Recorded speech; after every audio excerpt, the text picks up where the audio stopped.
Okay, so in this video, we want to look at a very important aspect of chemistry, a unique branch of chemistry that we all refer to as stoichiometry. When we talk about stoichiometry, we want to describe stoichiometry as a branch of chemistry that is dealing with the study of chemical equation. How do we study this chemical equation? We are studying chemical equations in terms of quantity. That is, stoichiometry is the stoichiometric study of chemical reactions. So what I mean by that is, every time we perform any experiment in chemistry laboratory, we are actually preparing something. And when we are preparing something, of course, you should know that you can't prepare anything from nothing. We have to add a particular amount of things that we refer to as reactants. Maybe you need A, then you add it to B, just like you want to make eba. You need gari and you need water. Forget about the condition. Of course, you need high temperature before water and gari can react very well on your wedding day. But let's make this assumption that we are having gari is a reactant. Then we are having water is a reactant. What are we going to get at the end of the day? We will get something eba. The gari and the water, they are reactants, while the eba is our product. The amount of gari that you add to the amount of water will tell us the amount of eba that we are going to get at the end of the day. But let us assume that you are given a bucket of water to make eba. Will you use all this water? Will you need more water? Will you need less water? Well, the answer is, it depends on the amount of gari that we have. If we have small gari, that means we will not be able to use all the water. So meaning the gari will be stopping us from using all the water. It will be serving as a limiting reagent. But what about if we have all the water? If we have a lot of gari and we have a lot of water, so which one are we going to finish? Which one will not finish? Let's make this assumption. Let's say I have 2 Congo of gari.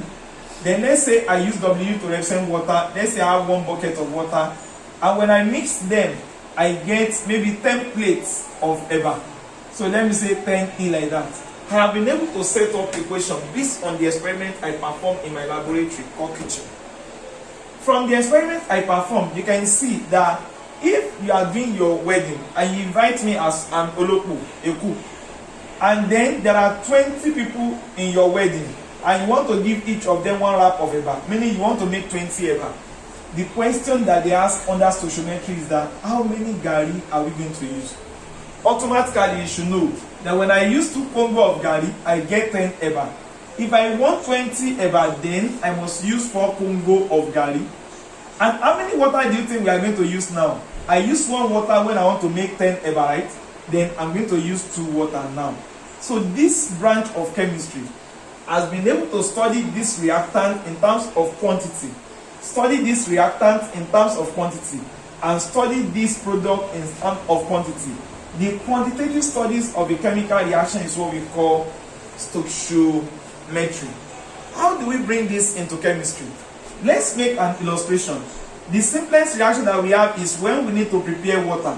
We need hydrogen gas to be sparked with oxygen gas, right? And what we get is H2O. Of course, we know that we always need 2 hydrogen every time, and the amount of oxygen we need is always 1, as you can see here, and the amount of water we get is always 2. The question is balanced. How do I know?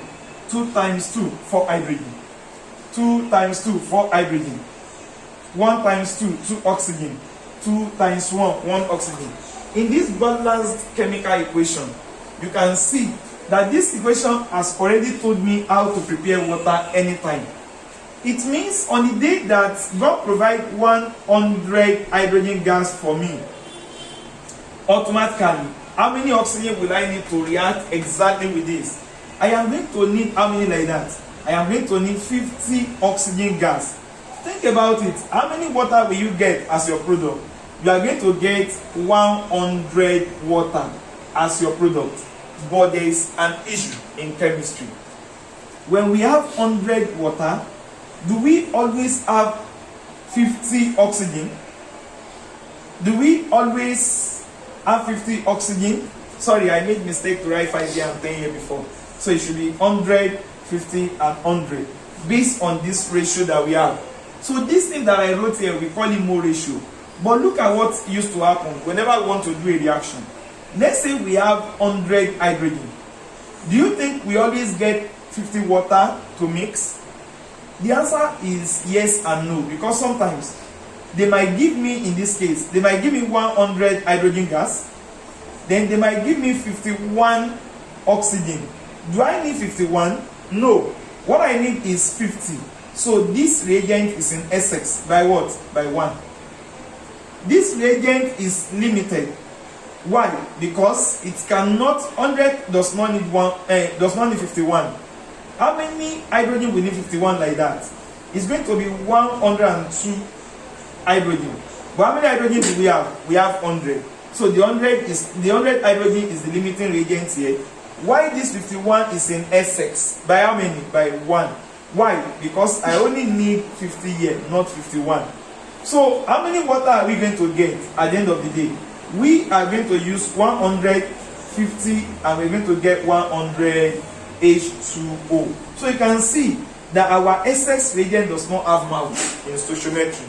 So what we focus on is actually our limiting reagent. From the given illustration that I just made now, let's come back to more practicable stuff. Let's make an assumption again. Let's say your mommy in her kitchen want to prepare rice, and every time she want to prepare 5 cups of rice, she always use 2 spoons of salt. Then she always feed 20 people with that rice, so that means she will get 20 plates of rice at the end of the day.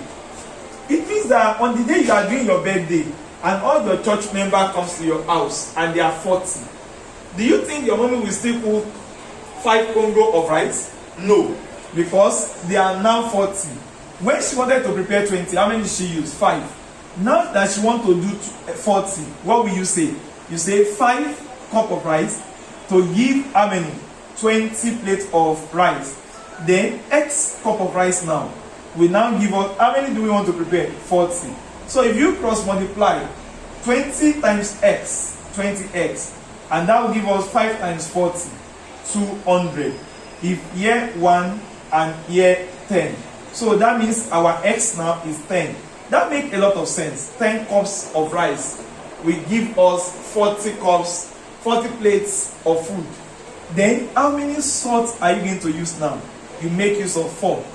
But then, you know, your mommy don't used to do stoichiometry. What your mommy does is that when she puts her 5 cups of rice on fire, then she dip her hand into the salt. Then she adds some. A spirit from your village tell her to add more. A spirit then tell her to add more. Then a spirit now tell her, it's okay. Remember, she doesn't do the calculation. What if she had done the calculation and weighed the salt? It will have always been accurate. She will have known that any day she's preparing 10 cups, she should use 4. When she's preparing 20 here, she should use 8. Like that, in that multiple, and she will get the product. But then, there are 3 possibilities if you are a lady and you just get married. Now, you have not been cooking in your mommy's house. Now, it's time to test you. They give you 5 cups of rice. Then, you know that 2 spoons should actually do it, but you didn't do stoichiometry. So you too, you want to do like your mommy's normal way. You add salt, you add. There are 3 possibilities. Is either you add less salt, right? Meaning the salt should not be enough, or you add exact, you are very accurate, adding exact amount of salt required, or you have added excess salt. If any of these 3 happens, which one will you like? The best one is when they get exact equal quantity that we need. Then we now say they are stoichiometric, meaning we can actually have the salts to be in what? In excess, which you won't like. You can have the salts to be limited or limiting reagent, which you won't want. But when it is exact, that is exactly what we want. So when it's exactly the amount we want, then we now say it is stoichiometric. So that means that in stoichiometric, We are looking for a case whereby we are having exact amount here reacting with the exact amount here. So the chemical equation is telling us exact amount we should do. You can practice that in your kitchen. You will start by cooking, then you weigh the salt on your scale. Okay, I use 3 grams to cook this cup of rice. On the day they are not doing party in your house, maybe your grandma give birth or somebody give birth in your house or your mommy give birth, what you are going to do today is that, oh, I remember that when I cook 5 cups of rice that day, I used 2 spoons of salt. So today that we are cooking a trailer of rice, how many salts will I use? If you are now cooking 5 trailers of rice, that means you're going to need 2 trailers of salt. So like that, and you can now make a good comparison. So how does all this nonsense we have said apply to chemistry? Number one, in chemistry, they want you to be able to identify which reagent is in Essex and which reagent is limited. So, and in that case, we're going to do simple arithmetic on that. So I will use 3 good examples to do that. Now let's consider the equation above. According to this equation, the equation is already balanced and it's showing me 2:1 here. The mole ratio here is 2:1. These are the only important things that I study when I'm studying stoichiometry. These 2, 1, and this product is 2. Let's make an assumption. Let's say they give us 50 cm³ of hydrogen and they give us 50 cm³ of oxygen, and they ask me that how many water will I get? The best way to answer this is that if I have 50 cm³ of hydrogen, how many oxygen do you think I need on the lumps? If I have 2 hydrogen, how many do I need for oxygen? 1, right? What if I have 50 oxygen? 50 hydrogen. How many oxygen do I need? If I have 50 here, what do you think I will need there? Half. That means what I need there is 25. Do I have up to that 25 here? Yes, I have more than the 25. So this guy is in what? Essex. And this guy is the what? Limiting. So the best way for this reaction to occur is that 50 here will be used and it will combine with how many here? 25. So the guy here is in Essex by how many like that? By 25 cm³. Then how many product will I get like that? 2 combined with 1 to give 2. So 50 combined with 25 to give how many? To give 50 cm³. So we are having 25 cm³ here in Essex. Now let's take our example 2. Let's say we have CO, carbon monoxide combining with oxygen, and then we are getting our product to be CO2. The equation will be balanced this way, right? Yes, balanced. Now let's assume that you are given 30 cm³ here, and then you are given 20 cm³ here, and they ask you how many will you get here, or they ask you who is in Essex, who is limited. We should take note here that 2 always combine with what here? 1. 30 will therefore combine with what? 15. Do we have up to 15? Yes, we have more than 15. We have 20. So this guy is more than what I need. So it becomes the Essex reagent by how many? By 5 cm³. So this guy is the limiting reagent. How do I know? Let's imagine that I want to use all this 20 by fire by force. Let's say I'm as stubborn as you are, and I've decided to make use of the whole 20 I have here. For me to use 20 here, how many CO will I need? When I want to use 1, how many do I use? 2. If I use 20 here, how many will I need? 40, right?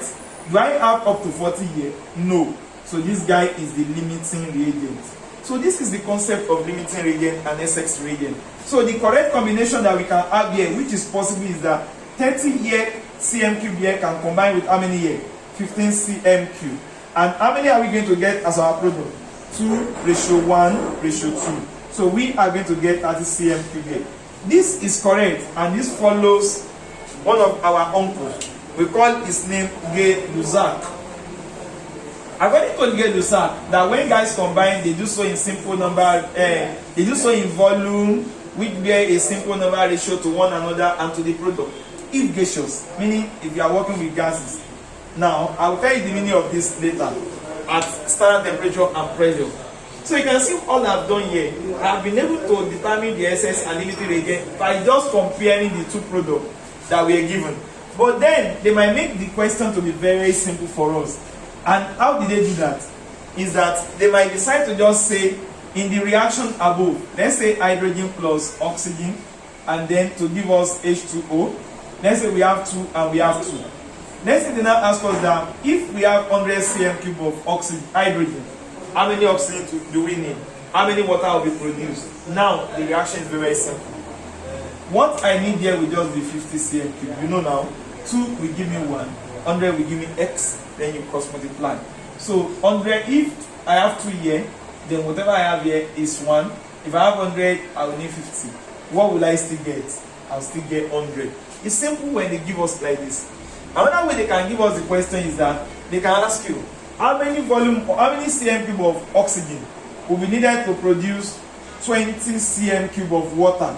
This one is also simple because they only give me product here. So whatever they give me here, I know that's what I will get here because 2:2:1 and half will be needed here. So once I know anyone from all this equation, I will know others. How? If I have 20 here, here will also be 20 cm cube. And what will I get here? I will get 10 cm cube. I hope you know why. 2:1:2. This is very, very correct and it's simple. Now they are not testing us if we know idea, if we have idea of limiting and excess. But if they want to test, maybe we have idea of limiting and excess, they will give us these two, and then we might be in trouble by then. So for instance, let's say we are given 30 cm cube here and we are given 10 cm cube here. Then they ask you that what is the volume of water produced or steam produced. If I have 30 here, how many do you think I will need here? I will need 15. Is this up to 15? No. Therefore, this guy is the what? Limiting reagent, have you? So that means that the combination does not go as 30 to 10. No, it's not possible. So what is possible is that 30 and 15. I don't have up to 15. So this guy is limiting me. So I will now say if I have 10 cm cube now, how many will I need here? I will need 20 cm cube here. Do I have 20 in 30? Yes. But you know, if I think that I should use this 30, how many will I need here? 15. Or do I have 15 in 10? No. But then the whole 10 can now go. The whole 10 will only pick the 20 that it needs from here. And this guy become Sx by 10. So my answer can now be 20 cm cube here, 10 cm cube here, and what? 20 cm cube here for the water produced. So this is the concept of Gay-Lussac under stoichiometry. Now what we have explained now is applicable to every other equation that we are given under stoichiometry. So our aim when we learn stoichiometry is that, number one, we must be able to know that stoichiometry is the quantitative study of a chemical reaction. We must know that the most important thing in stoichiometry is this mole ratio, this number that they always write at the back of our equation. Number two, we must be able to indicate Sx and limiting reagents. Number two. Then the third thing that we now want to do now is this. We have already said it that we are studying chemical equation out quantitatively, right? If we are studying quantitatively, that means we can use any unit of quantity. Your mommy asks you to go and buy fuel. When you buy petrol, you buy in terms of volume. But she doesn't have a pump at home. Maybe on that day, there's a usual cake that takes 10 liters. She tells you to go and buy 10 liters. There's no way to cheat her, to take money. But then, somebody has used that cake. Then you now have a big cake now. She now asks you, go and buy 10 liters. When you get there, you can buy 8 liters. And spend it and give somebody the remaining money for the 2 liters. But if your mommy is a chemist, your mommy knows that 10 liters has a weight when she put it on a scale at home, in gram or in kilogram. Your mommy can actually measure that fuel that you have bought. She knows the mass she expects that 10 liters to give you. It's what I'm trying to tell you here is that despite you have measured your petrol in terms of volume, I can also measure it in terms of what? Mass. The same thing happens to your water. If I buy pure water, I can count that I have bought 3 pure water. They wrote the volume of my pure water at the back. They call it 50 cm cube, right? This 50 cm cube of water, I can say if I buy 3, how many cm cube is that? 150 cm cube, right? But this 150 cm cube, I can take it to my scale and measure it. It will give me a particular mass. And that mass, if I measure it in gram, in chemistry, this thing that I measure in gram that I measured in volume, I can also count it as number. And that number, I told you it was 3 pure water.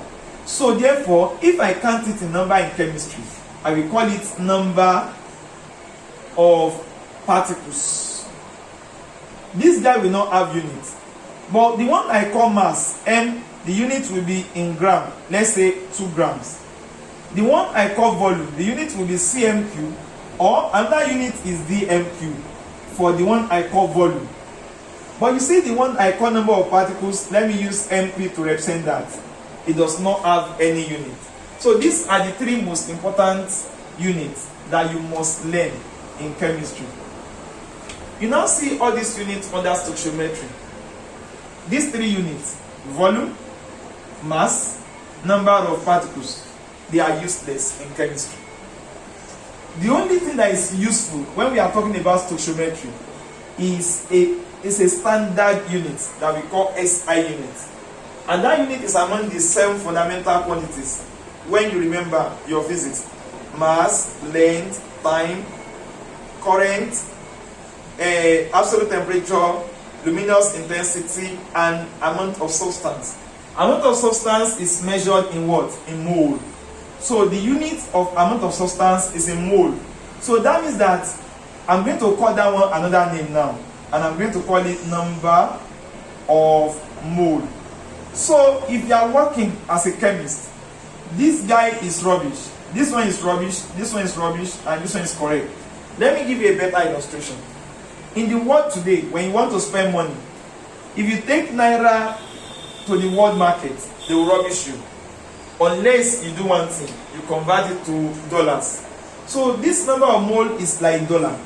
If you bring yarn to the world market, they chase you back. Even if you bring pound sterling, we chase you back. And we tell you to go and convert that money to what? To dollars before we accept it. So here too, if you are giving me this number of mole, this volume, mass, number of particles, they are all considered to be rubbish. The only one that I accept is number of mole, and the unit of number of mole is mol. So I call it number of mole. So these are 4 units that every science student must memorize in order to have a better knowledge of stoichiometry. So from all that I have, I told you others are rubbish. The only correct one is which one? Number of mole. So that means whenever you want to study this chemical equation, it is generally accepted to only compare number of mole. Yeah. For instance, let's say we are asked that, let's say we are given 1 gram of hydrogen, and we are being asked that how many grams of water are we going to get. If you remember what we did, I told you that if I have 2 here, it will combine with what here? 1. Then it will now give me what here? 2. You will have said, if I have 1 here, I will need half here, I will get 2 here. You are correct, but you are wrong, because you are thinking, you are comparing masses. If they give me mass, what I say you should do? Change that mass to what? Number of mole. If I'm given volume, what will I do? I change the number of mole. If I'm given number of particles, what will I do? I change it to number of mole. After changing this one to number of mole, I can now compare others too in terms of their mole. For instance, 1 gram of hydrogen, that means I'm given mass, right? So I must look for how do I change number of mole to mass, or mass to number of mole. We now need to remember the following equation. Number of mole can be defined as mass over molar mass of that substance. Remember, molar mass of hydrogen is 1.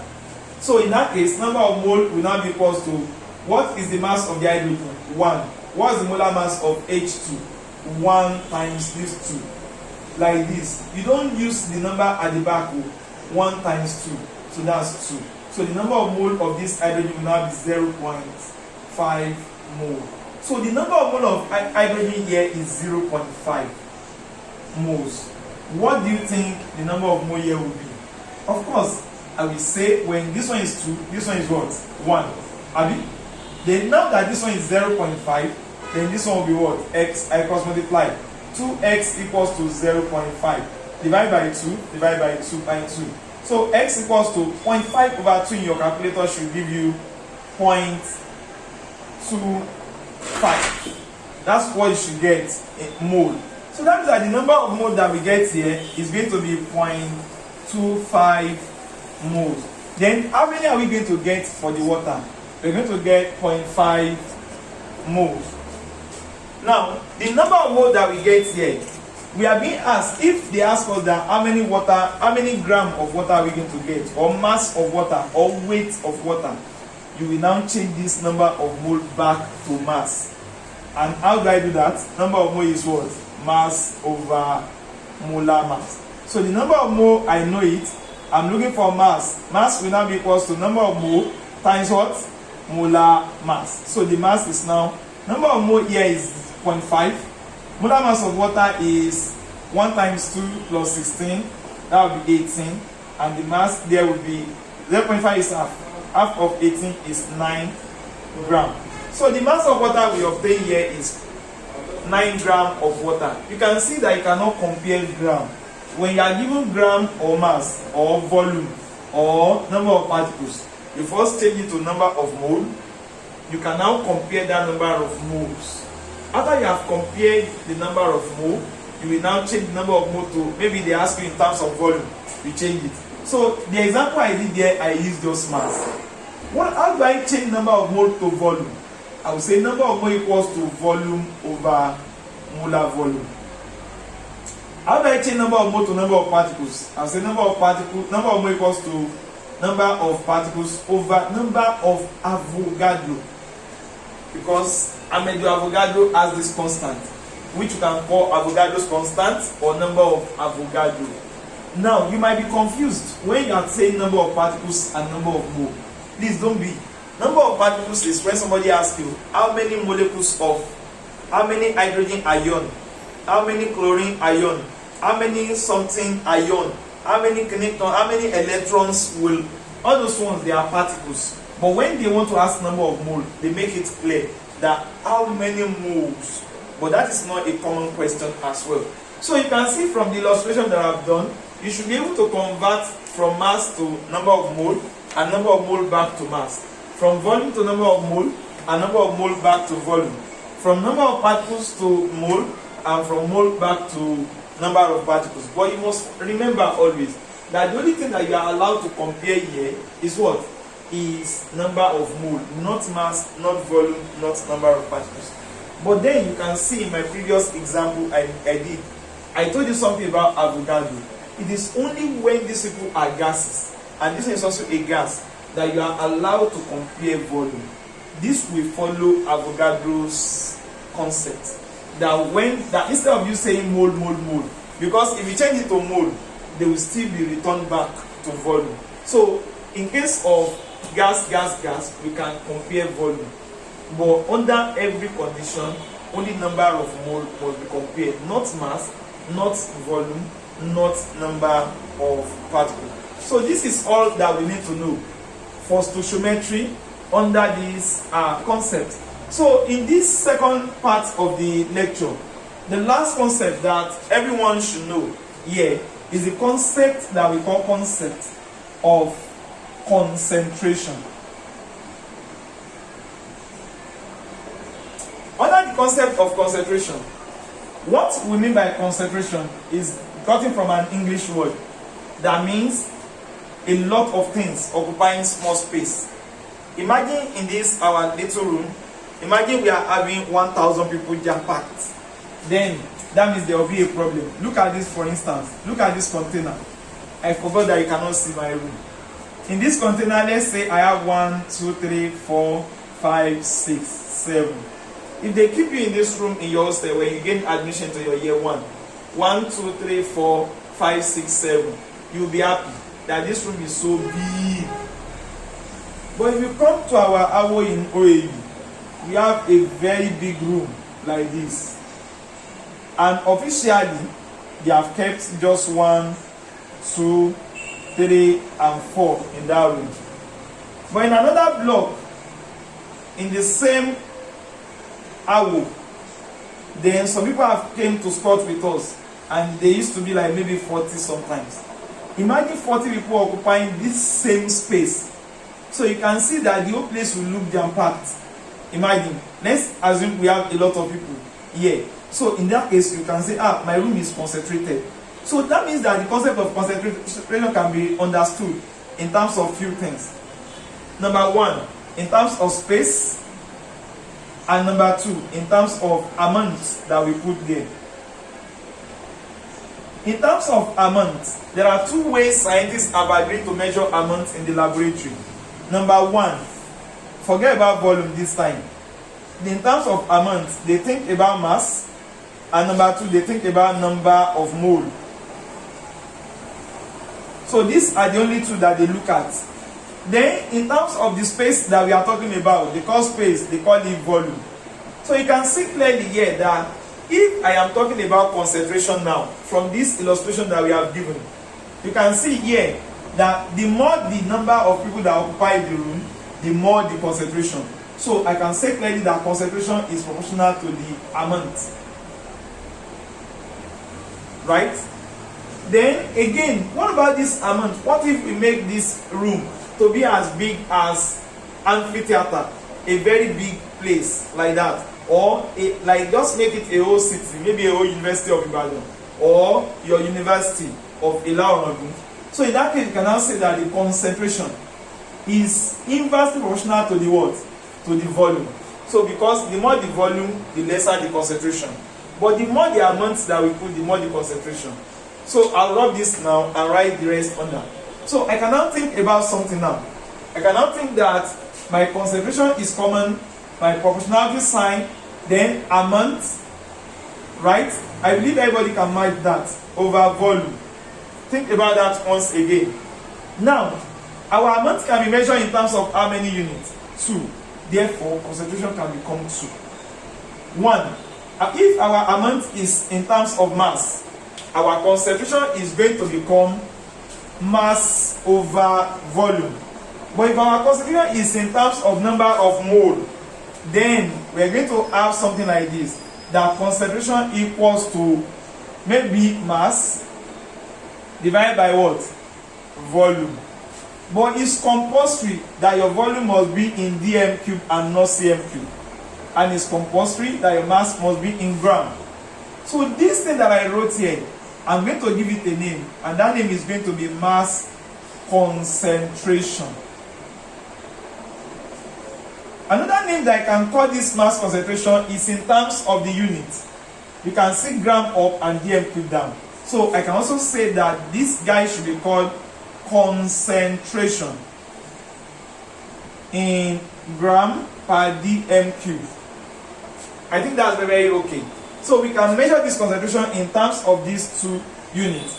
We can call it, we can call it these two names: mass concentration and concentration in what? In gram per dm cube. That is when my amount is mass. So let's look at the second case. The second case is when our amount is in terms of number of mole. So the concentration is going to be, what should be the amount now? Number of mole divided by, what do we have below? Volume. Right? The unit of number of mole is mole, MOL. While the unit of volume compulsorily must be dm cube. So that means that the name that we can give this guy can become like 3 now. I can say that this guy should be called molar concentration. Molar concentration. Another name I can call the guy, I can call it molarity. Molarity. There's something called molality. I will explain that one in another video. I'll make it a concept. There's something we call normality too. So another name I can now call this guy is now in terms of its unit. So you see that we call the two of them in terms of their units. So I can now say concentration. Concentration in mole per dm cube. That makes a lot of sense. So the unit of molarity is what? Mole per dm cube. But then, sometimes, let's say we have concentration to be equal to 0.2 mole per dm cube. It is allowed that I write concentration to be equal to 0.2 capital M. This capital M is pronounced like this, molar. So you can say 0.2 molar is the same as 0.2 mole per dm cube. So this is the concept of concentration in terms of mass and in terms of number of mole. These are the two types of concentration that we have. So let's try to write the two as if we are writing simple formula. I can say that mass conc equals to mass over volume. Agree? I can also say that molarity equals to number of mole over volume. That's correct, Abby. Now, what do you think? How can we relate this mass conc and molarity together? Well, if I have what is here is mass and what is here is number of mole, can you remember that these two guys are related? How? By saying number of mole equals to mass over molar mass. If that's true, then I can think about something. I can say mass equals to number of mole times molar mass. And the mole mass can now be equals to number of mole times molar mass, right? So that means that in any of these two equations, if I see mass, what can I write where I've seen mass? Number of mole times molar mass. So let's look at this first equation. We now say mass conc, right? Equals to, what will I write in position of mass? Number of mole times molar mass. Divided by what's below? Volume. Think about it. Mass over volume. So that means mass conc can now be equals to number of mole over volume times molar mass. What is number of mole over volume? What is number of mole over volume? Now wait, molarity.